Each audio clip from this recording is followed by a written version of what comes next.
আজ আমরা এমন একজনের যাত্রার গভীরে ডুব দেব, যার গল্পটা শুধু ক্রিকেট পরিসংখ্যানের না। একদম। এ এক অন্য রকম লড়াইয়ের গল্প। আমরা কথা বলছি অমল মজুমদারকে নিয়ে। ভারতীয় ঘরোয়া ক্রিকেটের এক মহিরু, কিন্তু জাতীয় দলের টুপিটা অধরা। অথচ দেখুন, কোচ হিসাবে দেশকে এনে দিলেন বিশ্বকাপ।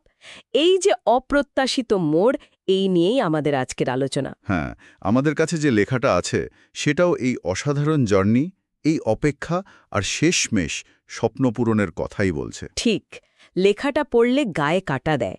এটা শুধু ক্রিকেটারের গল্প নয়, তার চেয়ে অনেক বেশি কিছু। চলুন একটু পিছিয়ে যাই। 1988 মুম্বাইয়ের শারদাশ্রম স্কুলের মাঠ। হ্যাঁ, ওই ছবিটা চোখের সামনে ভাসে।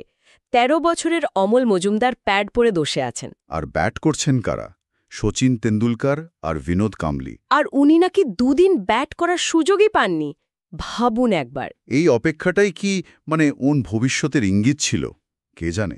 তারপর যখন সুযোগ পেলেন, ঘরোয়া ক্রিকেটে তো রানের পাহাড় তৈরি করলেন। কি স্ট্যাটস!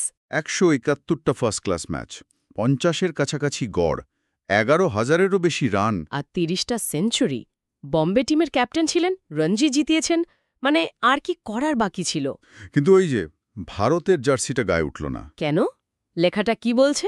বলছে ভুল সময় জন্ম। হ্যাঁ, সময়টা সত্যি অন্যরকম ছিল। মিডল অর্ডারে তখন কারা? সচিন, দ্রাবিড়, লক্ষ্মণ, সৌরভ। ঠিক, ওই সময় বম্বের মতো শক্তিশালী দল থেকেও আরেকজন ব্যাটসম্যানের জাতীয় দলে ঢোকাটা প্রায় অসম্ভব ছিল। এটা কি শুধু সময়ের দোষ, নাকি নির্বাচকদেরও? লেখাটা সরাসরি কাউকে দোষ দিচ্ছে না, বলছে ওই সময়ের দলের কম্বিনেশন, বম্বে ব্যাটিংয়ের গভীরতা, এগুলোই ফ্যাক্টর ছিল। হয়তো দুর্ভাগ্যই বলতে হবে। এত বড় একজন প্লেয়ার দেশের হয়ে একটা ম্যাচও খেললেন না। হতাশাটা নিশ্চয়ই সাংঘাতিক ছিল। অবশ্যই, কিন্তু এখানেই তো গল্পটা অন্য মাত্রা পায়। একদম।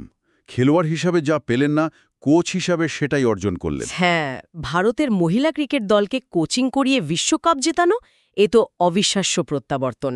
নিজের অপূর্ণ স্বপ্নটা যেন ছাত্রীদের মধ্যে দিয়ে পূরণ হতে দেখলেন। আর ফাইনালের পরের ওই মুহূর্তটা, হরমনপ্রীত কৌর যখন এগিয়ে এসে ওর পা ছুঁয়ে প্রণাম করলেন। উফ, ওই দৃশ্যটা লেখাটাতে যেমন বলা হয়েছে, সারা ভারতবাসীর হৃদয় খোদাই হয়ে থাকবে। সত্যি, খেলার মাঠে এমন গুরু শিষ্য সম্পর্ক, এমন শ্রদ্ধা খুব কম দেখা যায়। আর হরমনপ্রীতের ওই কথাটা ইন্টারভিউতে বলছিলেন, স্যার আমাদের বকেছিলেন, সেই বকুনিটাই চোখ খুলে দিয়েছিল। হ্যাঁ হ্যাঁ, মনে আছে।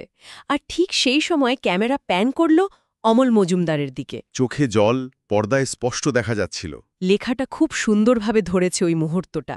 ওটা শুধু আবেগ ছিল না, ওটা ছিল গর্বের কান্না, বহু বছরের জমানো কষ্ট আর প্রাপ্তির মেলবন্ধন। একজন কোচের কাছে এর চেয়ে বড় পাওয়া আর কি হতে পারে? অসাধারণ। ওই যে লেখাটা বলছে, জীবন সিনেমা নয়, কিন্তু কখনো কখনো সিনেমার চেয়েও সুন্দর হয়ে ওঠে। একদম সত্যি।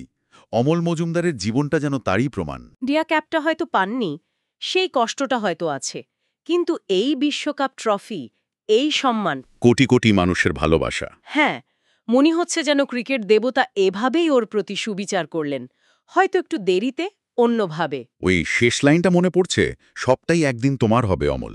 আর সেটাই হলো, অন্য ভূমিকায়, অন্য আঙ্গিকে, কিন্তু হলো তো। এই পুরো ঘটনাটা আমাদের কি শেখায়? শুধু ক্রিকেট নয়, জীবনের কথাই বলে। অধ্যবসায়, ধৈর্য, নিজের কাজের প্রতি ভালোবাসা থাকলে হয়তো পথ বদলেও শিখরে পৌঁছানো যায়। আর সেই সাফল্যটা হয়তো আরও বেশি মিষ্টি হয়, তাই না? তাৎক্ষণিক প্রাপ্তির চেয়ে এই বিলম্বিত সাফল্যের স্বাদটা কি অন্যরকম? ঠিক তাই, এটা শুধু অমল মজুমদারের জয় নয়, এটা ক্রিকেটের প্রতি ওর নিষ্ঠার জয়, অপেক্ষার জয়। আলোচনাটা শেষ করতে গিয়ে একটা প্রশ্ন মাথায় আসছে।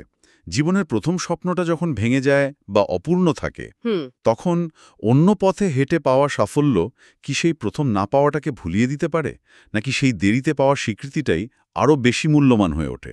এটা একটা গভীর প্রশ্ন। হয়তো দুটোই সত্যি। বিলম্বিত সাফল্যের তৃপ্তিটা হয়তো সত্যিই অন্যরকম। এটা নিয়ে ভাবনার অনেক অবকাশ আছে।